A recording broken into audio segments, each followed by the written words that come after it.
This is lesson 4.3, operations with functions. Okay, what we're going to learn today is how to add, subtract, multiply, and compose functions. Now you might think that dividing is missing. Dividing actually comes later because there are some special things that we're going to have to know about dividing functions. So we're not going to do dividing right now. Today we're going to mostly focus on that. Composing we'll talk about here and then also in the next section. So we're going to talk about some examples of functions first. So of course we know that you would write function notation using f of x, and that's of course the same thing as y. The reason why we write f of x is because that gives us a definite place to put our input, and that's equal to our output. So f of x is equal to y because we have the number we're going to put in place of x in our function, and we will get out a value. So g of x is equal to 5x. That would be the same thing as saying if you said something like g of h would equal 5h, or g of c would equal 5c. This is just our input variable. That's all that means. And then h of x is going to be this function. Now I'm just making those up. We're just using those. In the next problem they might be different functions. Okay, so we'll give you a definite, like, here's what f of x is for this problem. It's not always going to be 3x squared minus 4. All right, we're going to write our own function. So you can start out with f of x. You can call it g of x, a of x. It doesn't matter. We see a lot of different ones. So sometimes we'll do p of x if we're talking about the profit of something, or a of x, or anything else, j of x. It just depends. It's just like a variable. You can use whatever you want. So if I say f of x equals, make up your own. Just make something up. X squared minus 2x plus 1. There's my function. You can write your own. We're going to learn 4 operations that can be performed with functions. Again, the add, subtract, multiply, and then compose. So the functions that we're going to use here in this box, and this is just so that you don't have to keep looking to somewhere to find out what it is. So first of all, we're going to evaluate a function. So when we evaluate a function, we're putting a value in for the variable. So if I want to find f of 2, I'm going to take the function f of x, and instead of x, I'm going to put in 2. And then I'm going to find out what that's equal to. So 2 squared is 4, 3 times 4 is 12, 5 times 2 is 10, minus 4. So that's 22 minus 4 is 18.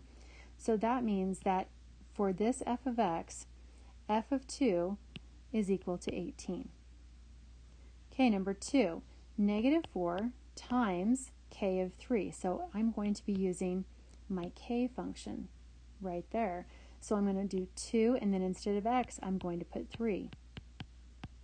So again, you're just putting this as your input value. You're putting that in for x. So I'm going to have negative 4 times 6 plus 1.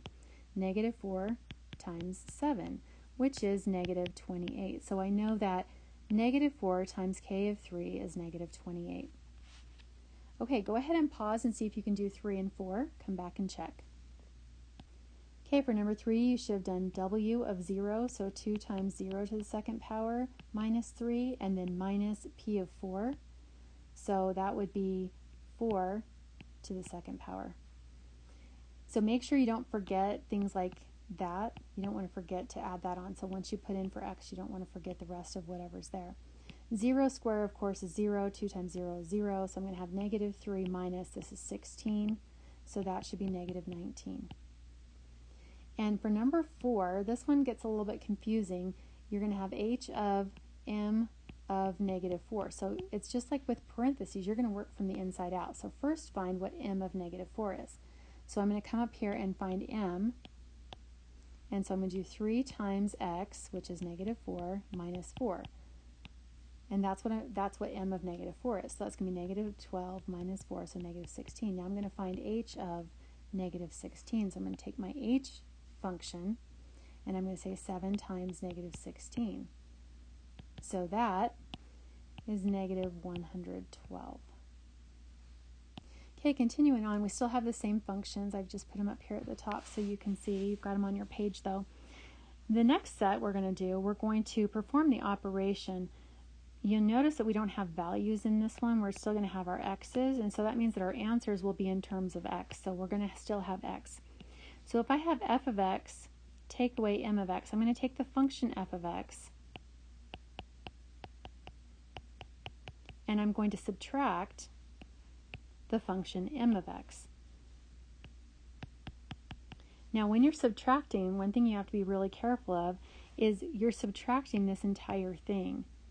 And so that means that the negative gets distributed. So when you figure out what that is, you've got to make sure that you distribute that negative sign because you're subtracting the 3x and you're subtracting a negative 4. So that's going to definitely make a difference if you forget that. Combine your like terms and the 4's cancel out. And so that's what f of x minus m of x is equal to. So I'm going to come back up here and I'm just going to write this so I can erase the rest of this. Okay, moving on to number 6.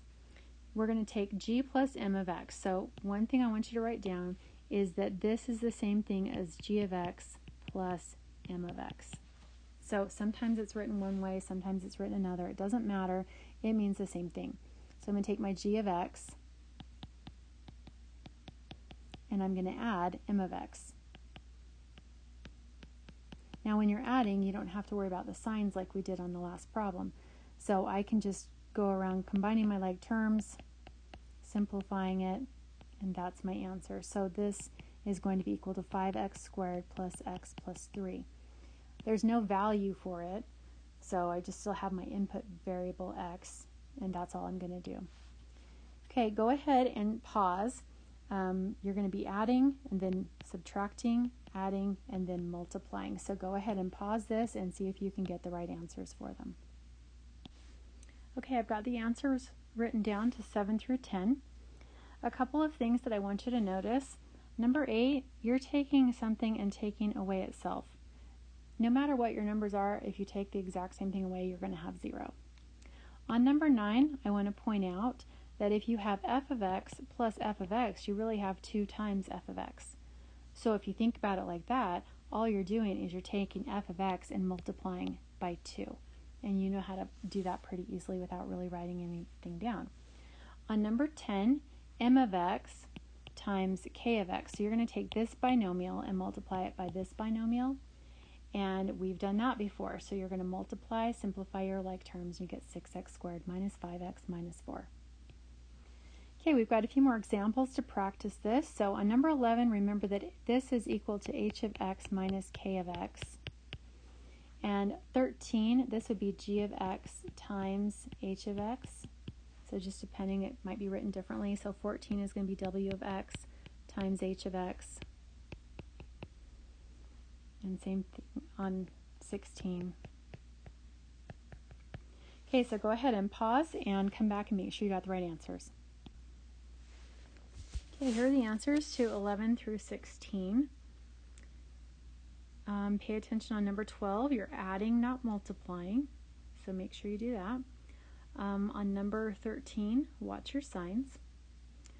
On number 15, that's a binomial times a trinomial. So whenever you're doing something like that, you've got a lot more terms to keep track of. So watch your signs. Make sure your exponents are coming out right. And hopefully you did a good job on those. Okay, a last few to practice. Pause the video, come back, and just check and make sure you've got it. Okay, here are the answers to 17 through 19. Just make sure that as you're multiplying, you're getting your exponents correct. Number 19, make sure you're not just squaring or multiplying this part and this part. Make sure you got your middle terms in there. Otherwise, you miss having the negative 24x. In the next lesson, we'll do the composition of functions, but you're ready to do assignment for 4.3.